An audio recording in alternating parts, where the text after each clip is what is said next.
उत्तर प्रदेश के वित्त मंत्री सुरेश कुमार खन्ना ने आज विधानसभा में वर्ष 2024-25 का बजट पेश किया है। बजट में 7,36,437 करोड़ 71 लाख रुपए के अलावा प्रदेशवासियों को करीब 24,000 करोड़ की नई परियोजनाओं का भी सौगात दी है। 24,000 करोड़ की नई परियोजनाओं की भी सौगात दी है। साथ ही कई योजनाओं के दावे भी किए हैं। वहीं इस बजट को लेकर सपा मुखिया अखिलेश यादव ने योगी सरकार पर जमकर निशाना साधा है। उन्होंने कहा कि सरकार का कहना है कि ये बजट सबसे बड़ा बजट है, लेकिन ये दिल्ली और लखनऊ वाले सिर्फ सपने दिखा रहे हैं। उन्होंने कहा कि इस बजट में सिर्फ 10% संपन्न लोगों को फायदा होगा। बजट का 90% हिस्सा सिर्फ 10% संपन्न लोगों को मिलेगा और 90% लोगों के लिए सिर्फ 10% बजट दिया गया है और यही 90% लोग पीडीए हैं। इसके अलावा गन्ना किसानों को केवल 20 रुपए बढ़ाने को लेकर भी अखिलेश यादव ने बीजेपी सरकार पर जमकर निशाना साधा। साथ ही महंगाई, रोजगार, क्राइम, भ्रष्टाचार को लेकर भी योगी सरकार को घेरा। अपना रटा रटाया और भारतीय जनता पार्टी का नारा सबका साथ, सबका विकास। जब तक गैर बराबरी नहीं खत्म होगी तो सबका साथ कैसे होगा संभव। ये गैर बराबरी मिटाने की बात नहीं करते हैं, ये सबका साथ लेने की बात करते हैं। ये केवल बजट 10% संपन्न लोगों के लिए बना रहे हैं। 90% बजट 90% लोगों के लिए बजट नहीं है। ये 90% बजट का पैसा 10% लोगों पर और बजट का 10% 90% लोगों के लिए। का परिणाम यही होगा कि गैर बराबरी बढ़ेगी, खाई बढ़ेगी, अमीरी गरीबी के बीच में दूरी बढ़ेगी।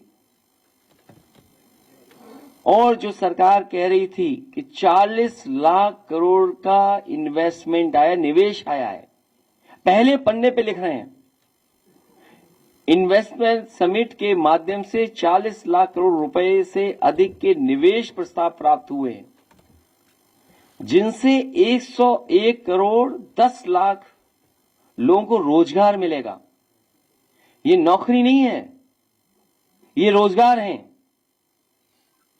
ये रोजगार की गारंटी भी नहीं है क्योंकि निवेश नहीं आया है, और अगर निवेश आया होता तो दिखता कहीं ना कहीं। कंट्रोल करप्शन का नहीं कर रहे हैं, तो ईज ऑफ डूइंग बिजनेस नहीं चल रहा है, यहां पर ईज ऑफ डूइंग करप्शन चल रहा है, ईज ऑफ डूइंग चीटिंग चल रही है, ईज ऑफ डूइंग क्राइम चल रहा है। और क्राइम का तो ऐसा है कि सरकार उसको भी छिपा रही है, आंकड़ों को भी। मैं बड़ी जिम्मेदारी के साथ कह रहा हूं कि सबसे ज्यादा जो पीड़ित, दुखी या जिसके साथ अन्याय हो रहा है, भेदभाव हो रहा है, वही 90% पीडीए लोग हैं, जिनकी थानों में रिपोर्ट नहीं है, जिनकी कोई सुनवाई नहीं है। एक थाने से दूसरे अधिकारी, तीसरे अधिकारी और टॉप के अधिकारियों तक मिलने जाते हैं। और इस आंकड़े को अगर आप और साबित करना चाहें तो कोर्ट से एफआईआर मजबूर है लिखवाने के लिए। जब से बीजेपी की सरकार आई है, थानों में और जहां पर एफआईआर या सुनवाई होनी चाहिए नहीं हो रही है, मजबूरी में लोगों को थाने का, कोर्ट का सहारा लेकर के एफआईआर लिखवानी पड़ रही है। हीरो फ्यूचर एनर्जी पता नहीं क्या है, कोई समझ पा रहा हो तो बता दे, प्रेस के साथ ही बता दें। बजट के दूसरे पन्ने की जो स्पीच में है, ये बात मैं नहीं कहूंगा कि वित्त मंत्री क्या पढ़ रहे थे। वित्त मंत्री जो पढ़ रहे थे वो बड़ा इधर उधर करके पढ़ रहे थे। जिनको माउस चलाना ना आता हो, उनसे क्या उम्मीद करोगे कि बजट कैसा देंगे। तो जैसे जीरो टॉलरेंस है, जैसे जीरो टॉलरेंस है क्राइम के लिए, वैसे ही है कि हीरो फ्यूचर एनर्जी में 4,000 करोड़ रुपए का निवेश आएगा। एमओयू हो गए उसके भी, और बात कोई समझ न पाए इसलिए 2 लाइनें उन्होंने दोहे की पढ़ दी। अभी तक जो गन्ने का रेट बढ़ा है वो 20 रुपए बढ़ाया। सोचिए आप, इस महंगाई में,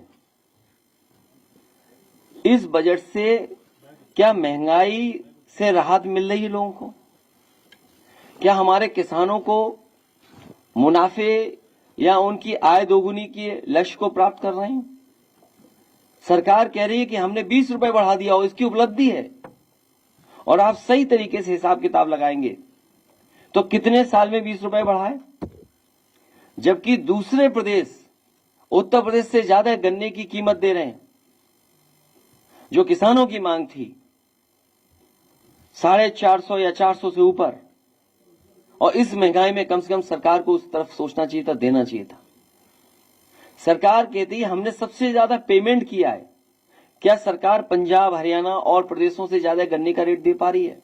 क्या 20 रुपए बढ़ाने से ही किसान की आय दोगुनी हो जाएगी?